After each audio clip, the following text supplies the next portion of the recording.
After a quixotic attempt to save his livelihood by persuading the centre to order a new range of decorative ceramic figurines, the old potter finally accepts that he will have to abandon his pottery and move into the centre with his daughter and son-in-law.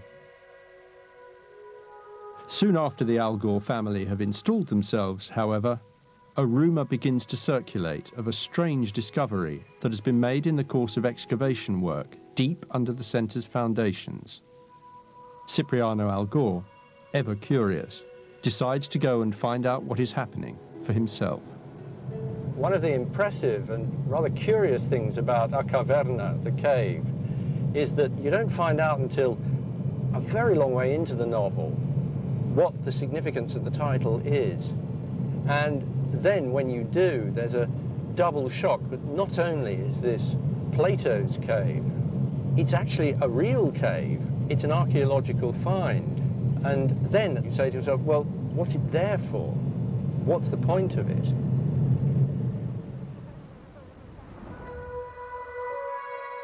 Cipriano's plan could not have been simpler.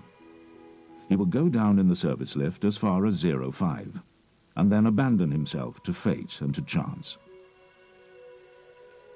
He was not surprised when he found a large open space. One section of a supporting wall had been demolished, and it was through there that one entered. This is one of many caves on Lanzarote, and probably quite similar to what Plato had in mind when he devised his idea of the cave in Book 7 of the Republic. Now, Plato's cave was only a philosophical idea, but he had a very concrete construction in mind when he devised it.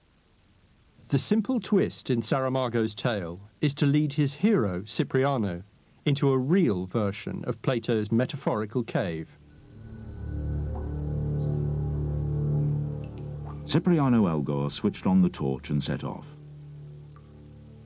There appeared before his eyes what looked like a stone bench, and the following moment a row of vague shapes appeared and disappeared. A violent tremor ran through Cipriano Algor's limbs. The tremulous light from his torch swept slowly over the white stone, caught some bits of dark cloth, then moved upwards to reveal a human body sitting there. Beside it, covered in the same dark fabric, were 5 other bodies, all sitting erect, as if a metal spike had been put through their skulls to keep them fixed to the stone. In Plato's cave was an underground room in which his onlookers would be sitting facing a wall. Behind them, there was a fire burning, which lit up the cave.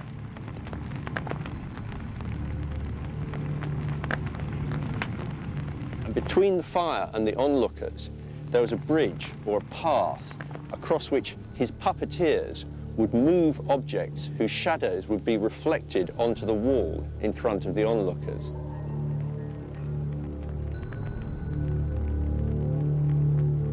Whereas they thought they were looking at real objects passing in front of them, what they were actually seeing was just the shadows of those objects. And it's that distinction between real objects and the shadows of those objects which was at the heart of Plato's cave and which is the undercurrent of José Saramago's novel. Meanwhile, Cipriano Algor is collecting more evidence about the place he has found himself in. There's only one thing missing, muttered Cipriano Algor. He walked forward a few steps and suddenly stopped. Here it is, he said. There was a large black stain on the ground. The ground was scorched, as if a fire had burned there for a long time.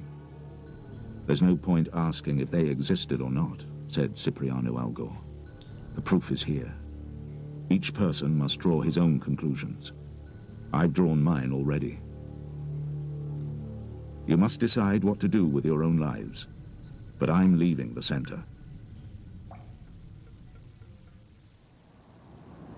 It's clear that Cipriano's decision to leave is based on his realization that not only has he been living above Plato's cave, he's been living in its successor.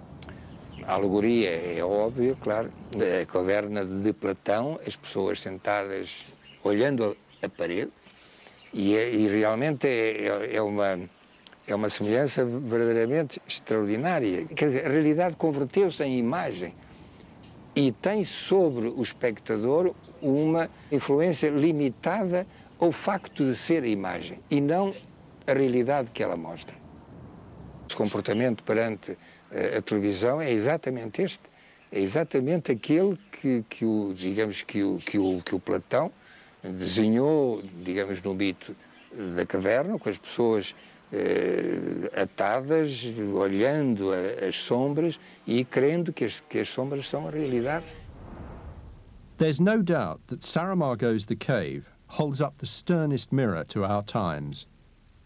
But the novel is also a tender parable of survival, lightened as well as reinforced by the beauty of Saramago's language and his genius for strokes of irony, as grotesque as they are convincing.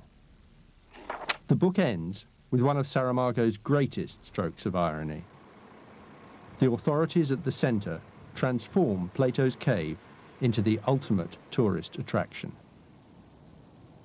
There was a poster, one of those really big ones outside the centre. "Can you guess what it said?" he asked. "We've no idea," they replied. And, as if he were reciting something, he said, "Coming soon, public opening of Plato's cave, an exclusive attraction, unique in the world. Buy your ticket now."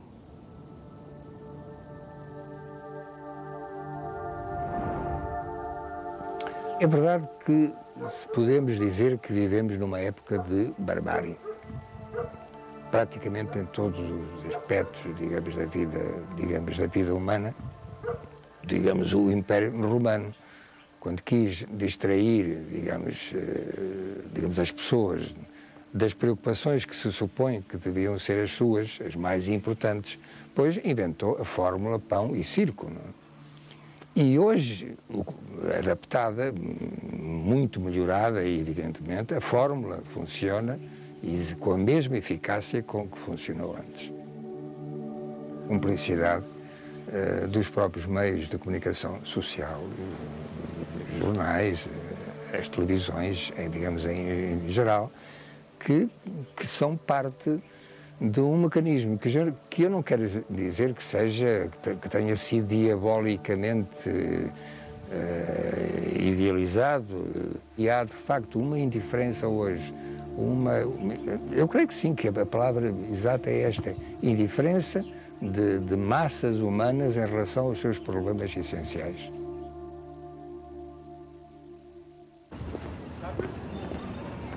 In conversations with Saramago colleagues and family and others, what strikes me most forcefully is that his novels are an instrument of our liberty, a liberty that includes the right to resist conformity, to resist being sold a life at the price of our humanity.